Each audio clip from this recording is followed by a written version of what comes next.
Meow, Hubbles cat. Halfway through the Wolfie walk today we found these.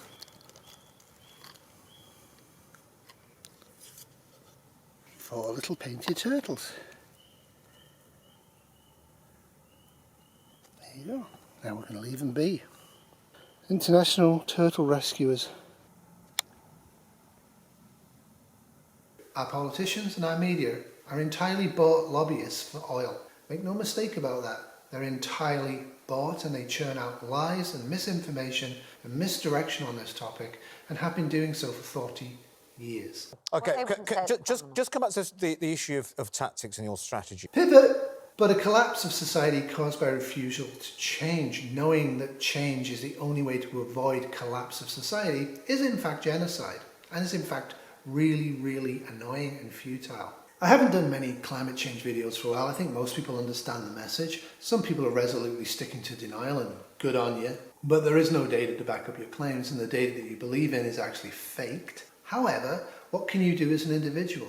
You know what you can do. You can go as vegan as you can. You can try and moderate your use of fossil fuels. You should try gardening. You should try looking at water sources and how to purify water if the mains fail. You should look at what we call prepping. Emergency preparedness isn't going to be enough. This is going to be a societal collapse. A societal collapse on a scale never before seen in human history.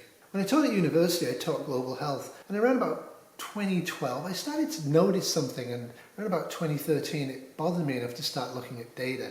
We're going to run out of clean water and soil by 2026. It's not just going to suddenly disappear, but the amount that we're using is so far above what we're replacing and what we can sustain that there's going to be a huge Malthus trap sprung.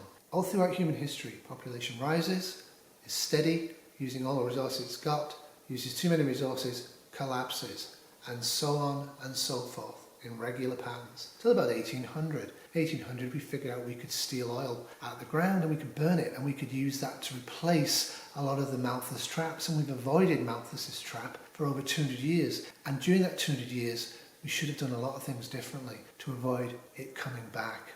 We haven't. It's coming back. It's coming back within a year or two, possibly 3 or 4 if we're lucky. Get ready. Get braced. Do what you can to mitigate it. It's not hopeless to try and avoid a personal catastrophe, knowing that a society collapse is inevitable. It is inevitable. Do what you can. It's not about your grandchildren. It's about you. Happy Earth Day. Toodles. This video has been brought to you by an Earth Day Terrier Production 2023.